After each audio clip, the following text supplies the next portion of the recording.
warahmatullahi wabarakatuh. Perkenalkan, nama saya Diah Yulia Sari, dari kelas 10 AKT 1 ingin menjelaskan mengenai pembelajaran IPA, yaitu tentang limbah.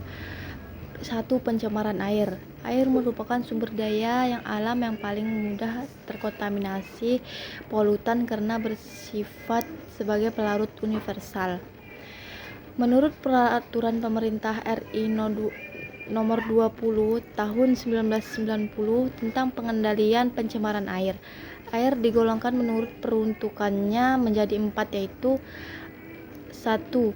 Air dapat digunakan sebagai air minum secara langsung tanpa pengolahan terlebih dahulu. 2. Air yang dapat digunakan sebagai air baku air minum. 3. Air yang dapat digunakan untuk keperluan perikanan dan peternakan. 4. Air yang dapat digunakan untuk keperluan pertanian. 2. Pencemaran udara. Makhluk hidup memerlukan oksigen dari kandungan udara yang dihirup untuk melakukan aktivitas pembakaran dalam metabolisme tubuh. A. Oksida karbon dapat berupa monoksida atau CO atau karbon dioksida atau CO2, umumnya dihasilkan dari proses pembakaran. Tingginya karbon di udara akan menyebabkan masalah pada manusia. Klorofluorokarbon atau CFC. Berbagai peralatan pendingin seperti AC atau kulkas umumnya menggunakan CFC. Kebocoran freon pada alat pendingin akan menyebabkan freon naik dari tempat lapisan ozon atau O3. Freon yang terlepas ke udara bebas akan bereaksi dengan ozon. 3. Oksigen belerang meliputi sulfur dioksida atau CO2 dan sulfur trioksida atau SO3, disebabkan oleh aktivitas vulkanik gunung berapi. Oksida belerang yang terdapat di udara jika terkena air hujan akan menyebabkan turunnya hujan asam yang sangat korosif. D. Oksida nitrogen. Terdapat 2 bentuk senyawa, yaitu nitrogen dioksida atau NO2, berwarna kecoklatan serta berbau menyengat. Yang kedua, nitrogen monoksida, yaitu NO2, tidak berwarna dan tidak berbau. 6. Komponen organik volatil mudah menguap seperti gas metana dan benzena, merupakan salah satu polutan udara. 3. Pencemaran tanah menyebabkan terjadinya penurunan kualitas tanah. Produk pangan akan mengalami gangguan akibat produksi pertanian semakin menurun. Penyebab pencemaran tanah antara lain limbah padat dan limbah cair. 4. Dampak pencemaran lingkungan dapat menimbulkan berbagai macam masalah, diantaranya munculnya berbagai penyakit. A. Munculnya berbagai penyakit, misalnya penyakit melalui akibat pencemaran air, yaitu hepatitis, disentri, skabies, poliomyelitis, dan askariosis. B. Punahnya spesies dapat berdampak pada kematian suatu organisme jika hal tersebut terus terjadi.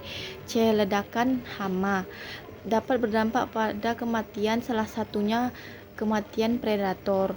D. Ketidakseimbangan lingkungan dapat berdampak pada berkurangnya jumlah populasi spesiesnya. 5. Upaya mengatasi pencemaran lingkungan. Upaya untuk melindungi lingkungan hidup dikenal sebagai konservasi berikut. Beberapa akibat tindakan konservasi berikut. A. Tumbuhan dan hewan memiliki siklus kelangkaan. B. Mencegah pemanasan global dan memastikan konservasi hutan hujan tropis. Perubahan iklim adalah peristiwa mencairnya es batu dan melelehnya es krim merupakan contoh proses perubahan materi yang sering ditemui dalam kehidupan sehari-hari.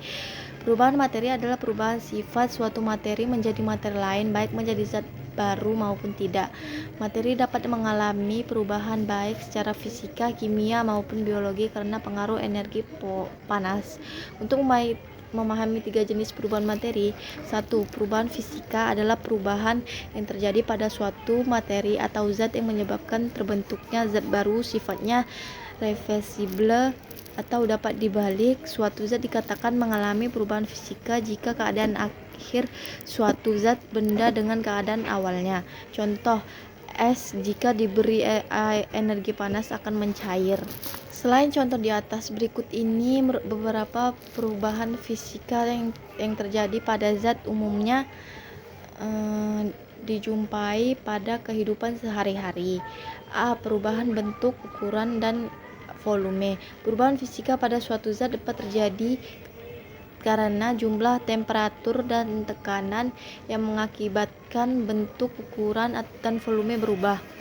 Perubahan fisika karena pengaruh tekanan, contohnya kayu diolah menjadi kursi, biji kopi digiling menjadi bubuk kopi. B.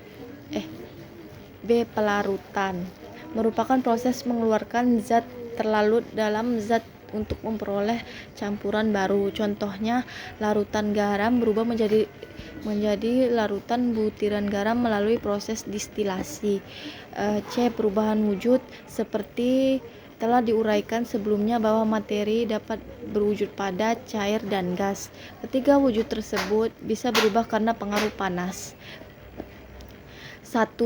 Melebur atau mencair, yaitu perubahan wujud zat padat menjadi zat cair. Contohnya es krim yang dibiarkan di ruangan terbuka lama-kelamaan akan mencair.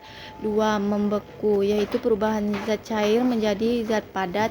Contohnya cairan lilin panas yang dibiarkan terlalu lama akan mengeras. 3. Menguap, perubahan wujud zat cair menjadi zat gas. Contohnya air yang direbus terlalu lama akan habis karena menjadi uap. 4. Mengembun, perubahan wujud zat gas menjadi zat cair. Contohnya air panas yang ditutup rapat lama-kelamaan butiran-butiran air muncul